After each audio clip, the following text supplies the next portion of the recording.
All right. Hey, Gavin. So let's talk a little bit about this week's developments with OPRAmachine. So there's two interesting pushbacks that we've gotten, and you also just want to say in general what's been going on. So go for it. Hi, Gavin. Yeah, well, thanks again for having me, Jeff. Good to be here once again. And we definitely have a lot going on with OPRAmachine this spring and summer. There's been quite a bit of activity. This week, we actually just passed the milestone of 1,900 requests that have been processed through our service since its launch in October. And I think that there's definitely a lot to be said about all of the work that we've been putting into this project, both yourself and me. Probably my biggest activity has been working on our education update. We've been adding in school districts, charter schools, regional school boards, all of these education-focused public entities. They've been added to our database throughout the week, and we have more on the way. So we're looking at expanding our coverage to have as many entities as possible in our database. And there's going to be more to come on that as we announce that in the coming weeks. But this week we had two items of particular note with some pushback from some public agencies. Before you get into that, I have a question for you. And actually, I should say, just as you were saying that, I got a notification that I got a response for one of my requests on OPRAmachine. The private schools, the charter schools, they're not subject to OPRA, I thought. Is that true? It's not entirely clear, but I believe since they are public entities, they do have school business administrators. They're responsible for complying with some of the same Department of Education regulations. In my personal opinion, I believe they should be subject to OPRA. I don't have an exact legal answer because I haven't researched the legalities of it quite yet myself. So I think there's only really one way to find out is have some of our users try and make these requests and see what sort of responses they get back. And likely challenge the court. Absolutely. This reminds me of just privatization in general, because not only do when you get rid of government programs such as public education or public health care and then you push it into the hands of private industry, not only do they profit off of you, but they can skirt laws such as OPRAmachine, potentially. Yes, it's definitely a significant concern, privatization as a whole. And then you even see some of the funny business that happens when they do these public-private partnerships and stuff like that. Like there was just a plan in New Brunswick where they were going to privatize their police dispatchers. And I think something like that's especially concerning because you see on the local level, a lot of municipalities, they will contract with outside law firms, they'll outsource different things, and even schools, outsourcing food service in their cafeteria. The big company that does that, Sodexo, there's a lot of issues with that have been documented. So, it definitely is a concern, and there's a lot going on in the legislature as far as OPRA reform is concerned, and they're doing some things good, some things I'm not quite crazy about that we can jump into in a future conversation. But I think it has to be a priority to ensure charter schools, any of these privatized entities, there's got to be a mechanism for compliance if they are serving some sort of a public purpose. The comparison would be with water utilities, for example. As much as MUAs can have their issues, it's good because there is accountability. Those financial documents are readily available, whereas something that's private, like, say, New Jersey American Water or any of these other big companies, there's just not that same level of accountability. And rather than being accountable to the public, they're accountable to private shareholders. And that might not necessarily be a good thing for certain industries such as water and healthcare that are really essential. Right. Okay, so you were saying pushback. So two pushbacks. So I'll just say the headlines and then you'll get into them. One was you did an OPRA request for the logs of emails, and what you mean by logs is not the body of the email, not the attachments, just the list of and just a list of name, subject, date, recipient. I said name, so it would be recipient, all recipients, and the sender. And it was only for a 2-week period, and they came back with you with something pretty unbelievable.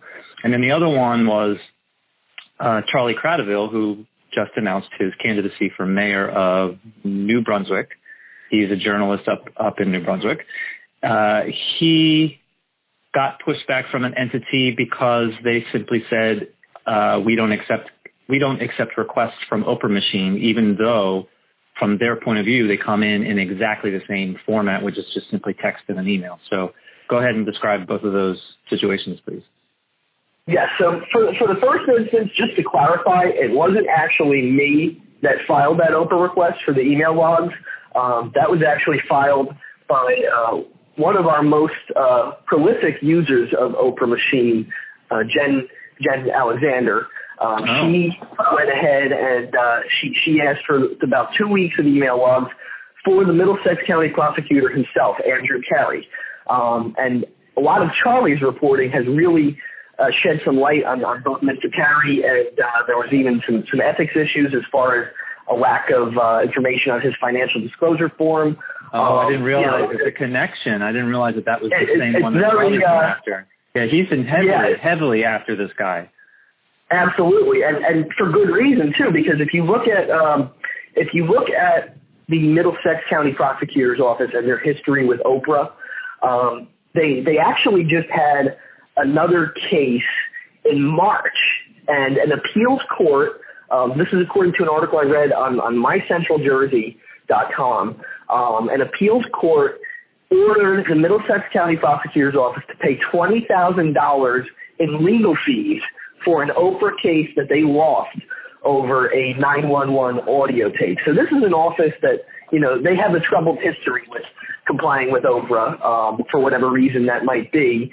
And I just think it's outrageous, their response to this particular request, because email logs, there would be no reason to search the full bodies of emails and have all that time to redact when it's simply metadata. It's who emailed who about what, when, and we can piece together some information from those email logs, and maybe that might be something that would necessitate a follow-up request that can be narrowed down for specific emaines. But I just think just to make it even clearer, that the purpose of requesting these logs, these lines of name, date, names, recipient, sender, recipient, date, subject, and these are supposed to be simple to get, especially just 2 weeks. But the purpose is that you can look at these emails, and then you can say, I want this one and this one and this one, and then you specifically request just those to get the body and the attachments and so on to be able to narrow this down much more cleanly.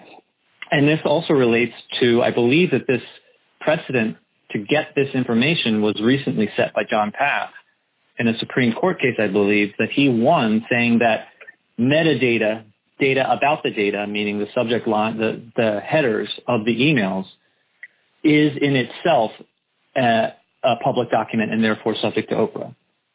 Yes, the actual language that they came down with from the New Jersey Supreme Court in Paff versus Galloway Township in 2017 was, quote, fields of digital data. So, in some of the requests I've been doing, I'm going to try to extend this to other types of data. But in my case against the Attorney General's office, what they tried to do is they tried to completely step around that case and pretend that Supreme Court holding never took place in 2017 and try to go back to some old case law from 2004 saying that this digital data was not public. And, Judge Jacobson thankfully saw right through that argument, and I ultimately was able to get the logs in my case. But in this instance, this is just 2 weeks of email logs that Jane was looking for. And the great thing about requesting email logs that I just wanted to add is that before it was clear that you could request this, it used to be where you would have to come up with, the sender and recipient yourself and basically take a shot in the dark with each OPRA request. If you're able to get the logs first and then follow up for more specifics, I think ultimately, it saves time for records custodians because they don't have to keep playing around entering in different keywords in the dark like that, and also makes it a lot easier and more transparent for people that are actually making the request themselves, because the logs oftentimes might be more useful than just taking a shot in the dark like that. And actually, so am I correct that this $1,000 fee is in direct violation of the precedent set by John Paff? Well, as far as a special service fee goes, the actual law, the New Jersey Government Records Council has set up what is called a 14-point analysis for any OPRA fee that is going to be charged as a special service charge. That would be beyond if they were to charge for a paper copy. And I'll just go through some of the criteria on the list. So this is a 14-point analysis. If this were to be challenged, this is what a judge or the court would basically go through this checklist and see what they could check off in favor and what they could check off and not. But, my gut feeling, because my very first OPRA case against the Lacey Township Board of Education was challenging one of these fees that was levied. I feel like the $8 thing that took like 2 years or something. Yeah, exactly. I feel like, on its face, just using common sense, 2 weeks of email logs and then to try to say they need all of these hours and all of this personnel to redact.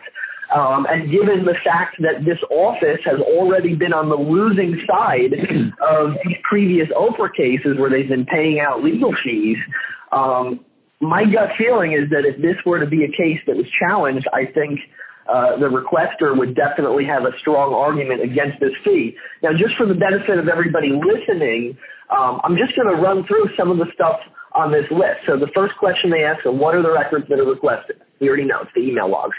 Then number 2 on this checklist, a general nature and description of the number of records requested. So it only covers 2 weeks. What is the period of time over which they extend? So that's kind of almost a repeat of number 2. Are the records sought archived or in storage?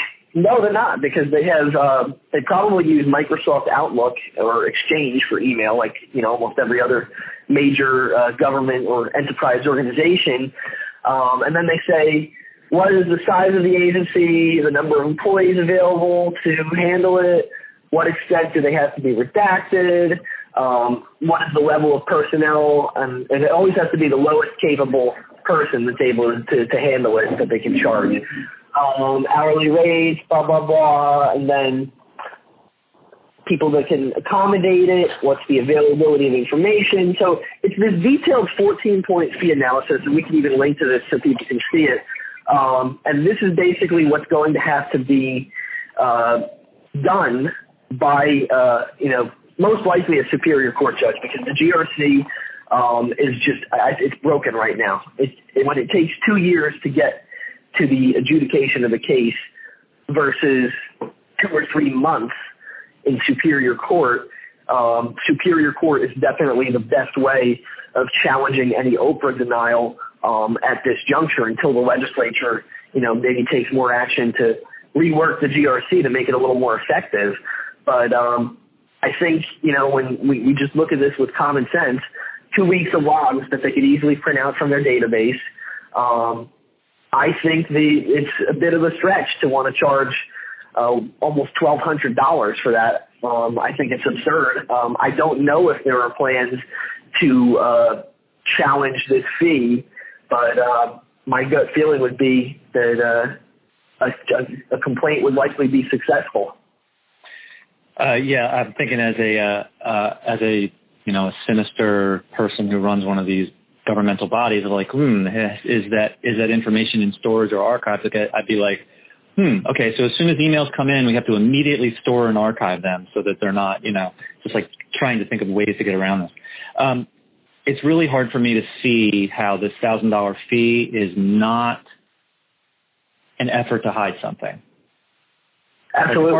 It's hard for me to see what ethical, reasonable reasons are behind this fee. Yeah, especially because, on one hand, if she was asking for the actual bodies of certain emails, then yeah, they could justifiably withhold or redact some stuff if it's like pertaining to an active criminal investigation or something along that vein. But this is completely different. This is just metadata, digital data that shows who's emailing about what, when. And you're not going to compromise an investigation by knowing the subject line of an email. And I think you're right. I think on one hand, could it be an effort to keep something politically damaging or inconvenient out of the public eye? Sure. We've seen that plenty of times, even on OPRAmachine in response to certain requests. On the other hand, it could also be, this might be even worse than them just trying to hide something in one instance. Maybe this speaks to the culture of the Middlesex County Prosecutor's Office, and maybe it speaks to the tone that is being set by the leadership as far as, transparency. Maybe they don't value transparency as an organization, and they don't respect the obligation that they have to the public to comply with OPRA. You would think a prosecutor's office that prosecutes people for not violating, for violating the law, you would think they would take great care to not want to violate the law themselves. But their history with OPRA cases definitely proves otherwise. Right. The GRC versus the courts. Is there a specific set of rules that decides whether or not it goes to the courts or the GRC? Do they each have their own purpose, or is it just like an arbitrary choice on the part of the requester of where to go? Yeah, it really is. It really is the choice of the requester for the most part. If you want to sue in Superior Court, you've got 45 days, and that's kind of the stricter timeline for getting into Superior Court.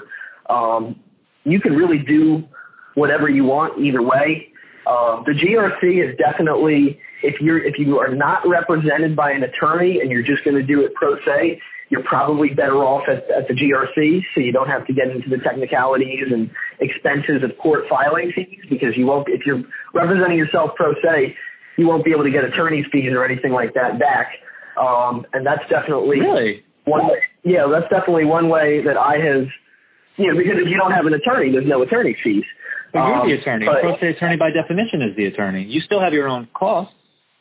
Yeah, but it doesn't work that way with your pro se. You just won't get anything. That's horrible. And, so the thing is, that's why the two GRC complaints that I did pro se, that I was both victorious on, it didn't take me too much time to do. It was just, I did the initial complaint, then I heard back, and I had to do some certifications, and I got their answer, and then just waiting for them to hold a meeting and vote on it and adjudicate it. So I would definitely recommend to people, if you're really serious about challenging something and you don't want to wait 2 years, Superior Court is the place to take it. We have a lot of great OPRA attorneys in the state, like C.J. Griffin and Walter Wurs, so one of them would probably be the people to contact to get something moving. And, I think ideally what has to happen is the legislature needs to rework the GRC into something that's more modernized and give it a little bit more teeth, especially in terms of the ability to find custodians that are not complying with the law. I think there really needs to be more of an incentive for these agencies to comply, because realistically, if we were one of these shady government agencies, it would be like, who cares, Oh, we're going to get sued? Yeah, the insurance money on the JIF will cover the settlement, and we already have our attorneys paid for, so there has to be more of a counterweight, if you will, to get some real compliance from these agencies. And it's a shame because I will say there are a decent amount of clerks and custodians who really do care and who are compliant with the law. And it's government agencies that play games like this that give everybody else a bad name, and it's really unfortunate. Yeah, it's actually, I can think of an experience where custodians are doing their job, but they're being told they have pressure. I can just sense, this is just my speculation, that they have pressure to not do their job, and they're put in a really terrible position. Absolutely. I am very happy to say that I'm going to be interviewing CJ next month, so I'm looking forward to that. I want to go through all of her her victories and a couple of losses over the past year or so, which I think is going to be really interesting. And Definitely. This going with an attorney to the courts is essentially free, as long as the attorney is confident that it's a solid case. There's really no deficit to going that route.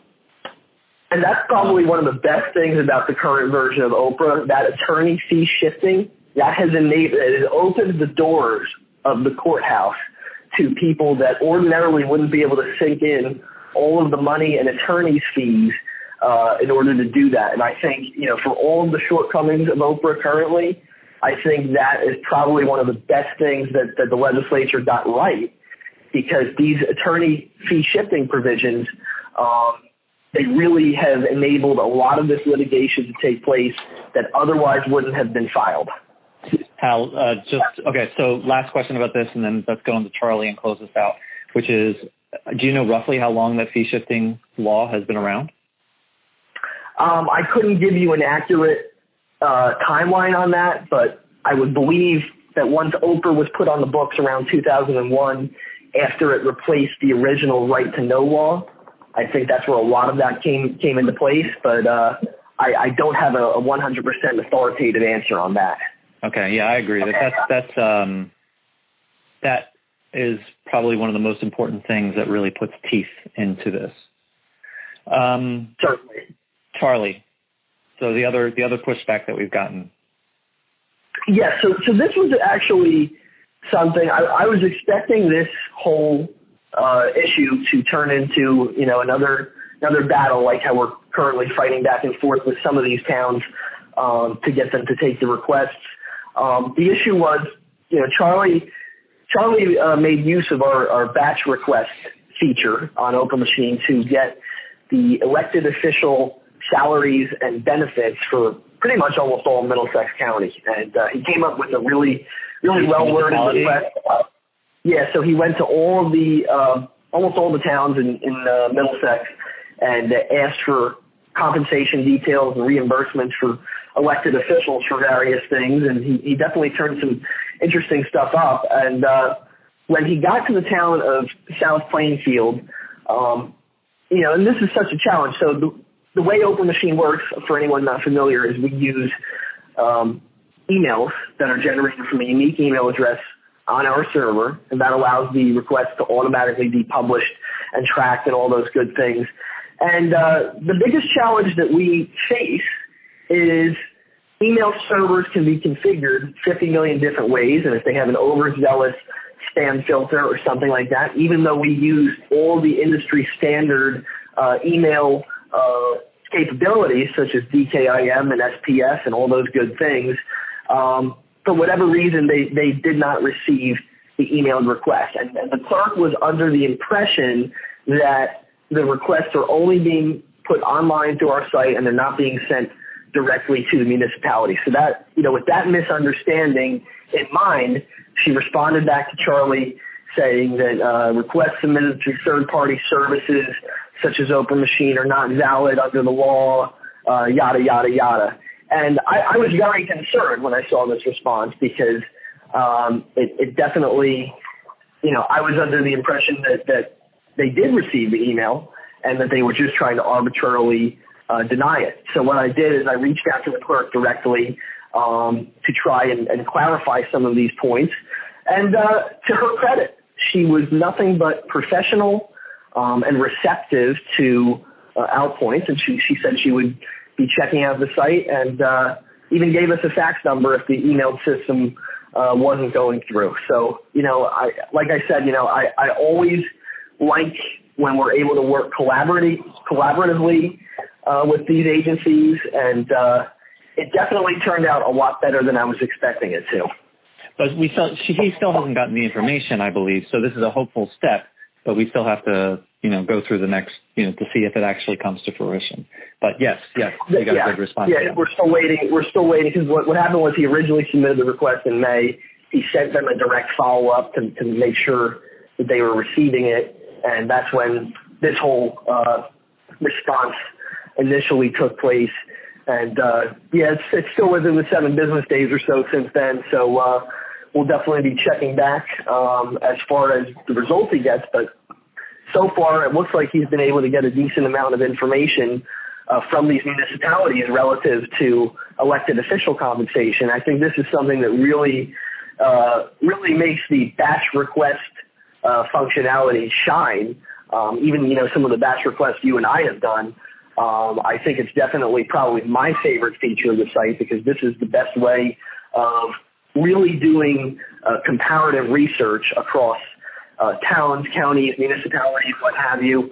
And that comparative research, I think, is really essential, especially when we look at, as journalists, how we can convey trends and information about large areas to people in a succinct way. I think this is really something that's going to be able to drive a lot of engaging stories in the coming months. Right. Okay, so I wanted to just add on to what you had said of how OPRAmachine works, just to make this extra clear. So each request is given an ID, so like 1, 2, 3, 4, 5, and then for that request, when it sends out the email, part of the email address is OPRAmachine -12345 at OPRAmachine.com or whatever it is, or request -12345 at OPRAmachine.com. So that's how to the requester it looks like a normal email, but to OPRAmachine, that when it receives that email, that's how it knows how to coordinate incoming emails to specific requests. I just did my first batch request, and it is a remarkable feature. And in my opinion, this is the kind of thing that people would put out money for. I know I would. I mean, this is the kind of thing that's worth money, to be able to send a request to, I mean, conceivably, you don't want to abuse the system, but conceivably you could send this to 100 different places at once. And that's a remarkable power that I don't, certainly the original people, the legislators that created the bill of OPRA did not anticipate. Like this ratchets up the power of the people remarkably. It's definitely a force multiplier. Yeah, it's really incredible. The only added pressure that it puts on the requester is that you really want to get it right, because you don't want to send out the wrong thing and then have to clarify to every single one of those. That's, you want to get it right the first time. But yeah, it's a remarkable power to give the people. So I did my first batch request. As a quick aside, I actually just got my first elected position, which is as a Democratic County Committeeman. I did my own write-in campaign. I got 6 votes. That's excellent. Congratulations. Thank you. Thank you. So I'm a Bernie guy. So I'm really interested to see how it's going to be me going into the Democratic Party. But I just found out for sure just yesterday. I got my OPRA request from the county, just asking for my specific ward of the results, and I confirmed that I got 6 votes. No other man got a vote. My wife got 1 vote. Another woman got 1 vote, so they got canceled each other out. My wife didn't want it anyway. But I sent a request there are a number of people around the state, including a significant number of progressives like myself, Bernie Sanders supporters, essentially, that did write-in campaigns to get onto committee, and some were on the ballot, but some write-in campaigns. And some people are getting pushed back from the party. So I did a request to all the counties, all 21 counties, to ask for all the results, all the write-in results, all how many votes they got, the names. The problem is that when I've gotten results from a number of counties. I just got one a notification of one near the beginning of our conversation, just now. And these results, they give you the vote counts, but it has write-in instead of the name. So they give you what they say is complete information, but no way to actually determine who that person is. So I'm fighting through that now. But the point that I wanted to make regarding sort of OPRAmachine and just OPRA is that I actually sent the request to 20 counties, because the 21st county refuses electronic requests. Actually, I should clarify that. They refuse email requests. They refuse fax requests. So OPRAmachine can do nothing with this system, with this county, Passaic County. They require you to use their online system, their own personal online system, to do OPRA requests. So you have to go into there. You actually have to create an account then you have to do an OPRA request. And when I tried to create an account, it wouldn't let me create an account. It failed, like some bug, something. So yeah, and I think this is a huge problem, and this is definitely something that we are going to be addressing, potentially through litigation and other avenues, because I think there are some real inconsistencies in the current OPRA case law, because right now on the books, as far as the statute goes, you can't be required to fill out their own paper form. So I think that logic should be extended to digital requests. If they can't require you to use their own proprietary paper form, then why should a digital version of that be allowed to stand? And I think it's just gonna have to be something that's litigated because it all hinges on whether they're, quote, unreasonably denying access by refusing the emailed and fax stuff. And then we're even working, we're also working on deploying an email to fax gateway server for OPRAmachine. So eventually, when I have it set up, we'll eventually be able to transparently fax requests to some of these problematic towns. But, I think the moral of the story between the special service fee for that request and even the stuff with Charlie is this is never something that is standing still and static. The fight for transparency and accountability is always going to be a moving target, and that's why it's so important to have citizens be vigilant and really pay attention to a lot of these developments in Trenton. Right. Okay. Yeah, this is really interesting stuff. So we'll talk again, and thanks for doing what you're doing. This is great, and I'm glad to be a small part of it, and we'll see where it goes. All right. Thanks again for having me, Jeff, and we'll definitely have a lot more to talk about in the future. All right. See you, Gavin. All right. Take care. Bye.